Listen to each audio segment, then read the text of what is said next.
ሰላምን ጥዕናን ንኩልኩም ተኸታተልተይ ይኹን እንዳበልኩ ናብ ናይ ለማዓንቲ መደበይ ከኣቱ ኣብ ናይ ለማዓንቲ መደበይ ከምቲ ልሙድ ንዓኹም ንተኸታተልተይ የምህር እዩ ኢለ ዝሓሰብክዎ መደብ ሒዘልኩም መፅእ ኣለኹ።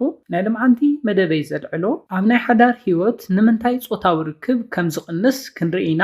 ናብ ሓዳር ሂወት ክንኣቱ እንተለና ብዙሓት ሰባት ፆታዊ ርክብ ምፍፃም ይቕንሱ እዮም። እዚ ዝኾነሉ ሰለስተ ዓበይቲ ምኽንያታት ኣለዉ ክንሪኦም ኢና። እስካብ ናይ መደበይ ፍፃመ ሓቢርኩም ንፅንሑ። ነዚ ቻነል ሓድሽ ዝኾንኩም ሰብስክራይብ ብምግባርን ነታ ናይ ደወል ምልክት ሓንቲ ሻዕ ብምንካን ዝተፈላለዩ ናይ ፆታዊ ርክብ፣ ናይ ጥዕና ከምኡውን ናይ ሓዳርን ናይ ፍቕርን ሂወት ኢንፎርሜሽን ትረኽብሉ ቻነል ስድራ ንኽትኮኑ ብኽብሪ ንሓትት። መደብና ናብ ብዙሓት ሰባት በፂሑ ብዙሓት ኣሕዋትና ትምህርቲ ንክወስድሉ ላይክ ጌርኩም ጀምርዎ። ስድራ ንዝኾንኩምኒ እንዳመስገንኩ ናብ መደበይ ክምለስ። እቲ ቀዳማይ ንሪኦ ናብ ሓዳር ሂወት ምስ ኣተና ፆታዊ ርክብ ምፍፃም ንቕንሰሉ ምኽንያት ኣብ ኣእምሮና PEA ዝበሃል ኬሚካል ኣሎ።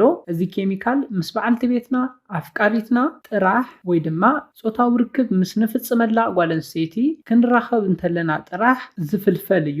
እዚ ድማ ልክዕ ሓቢርና ክንከውን እንተለና ዝስምዐና ታሕጓስ ናይ ምንቕቓሕ ስምዒት ዝቆፃፀር ኬሚካል እዩ። ብጣዕሚ ደስ ይብለኩም እዩ። ነፍቃሪትካ በዓልቲ ቤትካ ነፍቃሪኺ ንበዓል ገዛኺ ክትረኽቢ እንተለኺ ካብ ጨጉሩኺ እስካብ ፅፍሪ እግርኺ ወይ ድማ እስካብ ፅፍሪ እግርኻ ዝስምዐኩም ታሕጓስ ዝቆፃፀር ናይ ኬሚካል ዓይነት እዩ። እዚ ኬሚካል እዚ ብጣዕሚ ሓይሊ ኣለዎ። እቲ ካሊእ ዘገርም ነገር ድማ እዚ ኬሚካል እዚ ን2 ዓመት ዝኣክል ምስ ልዕሊ ሓደ ሰብ ፆታዊ ርክብ ንፍፅም እንተኮይና ኣብ ኣእምሮና ምፍልፋል ደው የብል እዩ። ካብኡ እዚ ታሕጓስ ናይ ምንቕቓሕ ስምዒት ዝበሃል ነገር እውን ይጠፍእ እዩ። ዋላ ብድሕሪኡ ሓዳር እንተመስረትኩም እውን እዚ ኬሚካል ኣብ ኣእምሮና ምፍልፋል ደው ስለ ዘብል ምስ በዓልቲ ቤትና በዓል ገዛኽን ናይ ምንቕቓሕ ናይ ታሕጓስ ስምዒት ኣይህልወኩምን። ነዚ እዩ ድማ ብዙሓት ሰባት ኣብ ሓዳር ታሕጓስ ዝስእኑ ንፆታዊ ርክብ ቀዲሞም ስለ ዝጅምርዎ ቅድሚ ናብ ሓዳር ምእታዎም እዚ ኬሚካል እዚ ምፍልፋል ደው ስለ ዘብል ክሕጎሱ ኣይኽእሉን። ሰብኣይን ሰበይትን ኮይኖም እውን ሓቢሮም ኮፍ ኢሎም ሓቢሮም ደቂሶም እውን ዘይረኣዩ ብዙሓት ሰብ ሓዳር ኣለዉ። ስለዝኾነ ናይ ሓዳር ሂወትና ፆታዊ ርክብ ዝስእነሉ ታሕጓስ ንስእነሉ እቲ ቀዳማይ ምኽንያት እዚ እዩ። ስለዝኾነ ን2 ዓመት ዝኣክል ካብ ሓደ ሰብ ንላዕሊ ቅድሚ ሓዳር ፆታዊ ርክብ እንተዘይትፍፅሙ ይምረፅ። ኣብ መበል ካልኣይ ንሪኦ ምኽንያት ድማ ናይ ፆታዊ ርክብ ፍልጠትና እዩ። እዚ ብፍላይ ኣብ ደቂ ኣንስትዮ ዝረኣይ እዩ። ገና ናብ ሃይስኩል ክትኣትዋ እንተለኽን ናብ ወዲ ከይትቐርባ፣ ወዲ ከይተዘራርባ፣ ምስ ወዲ ከይትኾና ኣወዳት ተጠቒሞም ክገድፉኽን እዮም እንዳተባሃልክን ንኽትፈርሓ ትግበራ ኢኽን። ከምዚ ዓይነት ዘፍርሕ ነገር ይንገረክን እሞ ብዛዕባ ፆታዊ ርክብ ዝህልወክን ፍልጠት ብጣዕሚ ዝተጋገየ እዩ ዝኸውን። ብዙሓት ደቂ ኣንስትዮ ፆታዊ ርክብ ብጣዕሚ ዘፍርሕ፣ ብጣዕሚ ዘሕምም፣ ዝጎድእ፣ ዘሳቒ ናይ ደቂ ተባዕትዮ ታሕጓስን ዕግበትን ጥራሕ ከም ዝኾነ ንዓኽን ግና ጉድኣት ከም ዝኾነ እንዳሰማዕኽን ብምዕባይ ትፈርሕኦ ኢኽን። ኣይትሕጎሳሉን ኣይተዓግባሉን ብትኽክለኛ መንገዲ ኣይትርድኦኦን። ካብ ዝገርመኩም 70% ደቂ ኣንስትዮ ኣብ ሓዳር ሂወተን ብፆታዊ ርክብ ኣየዓግባን። ብተፃራሪኡ ድማ ንደቂ ተባዕትዮ ብጣዕሚ ዘዝናኒ፣ ዘድሊ፣ ዘሕጉስ፣ ዘዕግብ ኤክስፔሪንስ እዩ። ኣብ ፊልምታት ንሪኦ ኢና፣ ነንባዕልና ንዕልለሉ ኢና። ደቂ ኣንስትዮ ክሪኡ እንተለዉ ድማ ኤክስፔሪንስ ምግባር የሕጉሶም እዩ። ንደቂ ተባዕትዮ ዘፈራርሖም የለን። ከምዚ ትኾኑ ኢኹም ክሕመኩም እዩ፣ ሕማቕ እዩ፣ ደቂ ኣንስትዮ ክጎድኣኹም እዮም ዝብሎም የለን። ስለዝኾነ ድማ ንፆታዊ ርክብ ዘለና ፍልጠት ብጣዕሚ ዝተፈላለየ እዩ ዝኸውን። ንስኻትክን ክትርሕቆ እንተለኽን ደቂ ተባዕትዮ ንቐርቦ ኢና። ኣብ ቀረባ ግዜ ብዝተገበረ መፅናዕቲ 10% ደቂ ኣንስትዮ ኣብ መንጎ ፆታዊ ርክብ ስልከን ይሪኣየን ወይ ድማ ናብ ካሊእ ሓሳብ ይኣትዋ እየን። 35% ደቂ ኣንስትዮ ድማ ልክዕ ምስ ወድኣ ናብ ስልከንን ናብ ካሊእ ስርሐንን ይኸዳ እየን። ምንም ኢንጆይ ኣይገብራሉን። ነዚ እዩ ድማ ኣብ ሓዳር ዝፍፀም ፆታዊ ርክብ ብደቂ ተባዕትዮ መራሕነት ብደቂ ኣንስትዮ ድማ ተመራሕነት ዝውዳእ። ብዙሓት ደቂ ኣንስትዮ ብዛዕባ ናይ ፆታዊ ርክብ ሂወተን ክጥይቃ እንተለዋ ንሱ ይዓግብ እዩ፣ ኣነ ድማ ሰበይቱን ድየ ምንም ኣይብልን ኢለን ይምልሳ እየን። ነዚ እዩ ብዙሓት ደቂ ተባዕትዮ ኣብ ሓዳር ሂወት ኣንስቶም ካብ ፆታዊ ርክብ ከም ዝርሕቓ፣ ፆታዊ ርክብ ክፍፅማ ድሌት ከም ዘይብለን፣ እምቢ ከም ዝብላን ዝዛረቡ።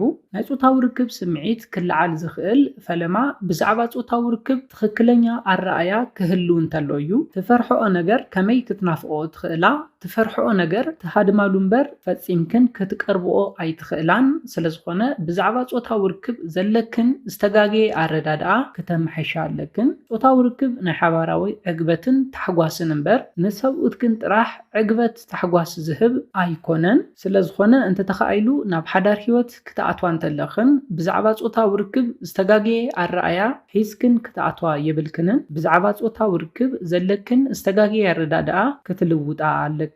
ምክንያቱ እንታይ እዩ? እዚ እቲ ካልኣይ ኣብ ናይ ሓዳር ህይወት ጾታዊ ርክብ ዘውሕድ እቲ ካልኣይ ምክንያት ስለዝኾነ እዩ። ኣብ መበል ሳልሳይ ንሪኦ ናይ ሓዳር ህይወትና ጾታዊ ርክብ ዝውሕደሉ ምክንያት ድማ ናይ ደቂ ተባዕትዮ ስንፈት እዩ። እዚ ድማ ብዝተፈላለዩ ሕማማት ንኣብነት ብሕማም ልቢ፣ ብሕማም ሽኮር ከምኡውን ብናይ ዕድመ ምድፋእን ምእራግን ዝመፅእ ዘይምንቅቃሕ እዩ።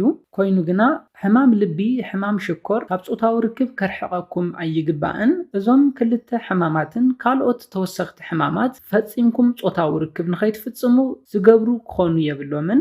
ምክንያቱ እንታይ እዩ?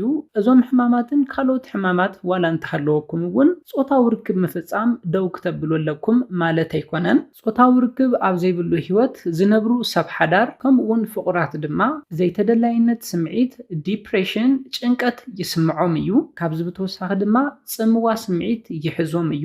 ናይ ጽምዋ ስምዒት ድማ እቲ ቀዳማይ ናይ ጸቕጢ ደም ሳዕቤን እዩ። እዚ ድማ ኣብ ዘይ ዕድሜኻ ሞት እውን ከስዕብ ይኽእል እዩ። ብዙሓት ደቂ ተባዕትዮ ሓዳሮም ንዘይምፍታሕ ዝሙት ይጅምሩ እዮም።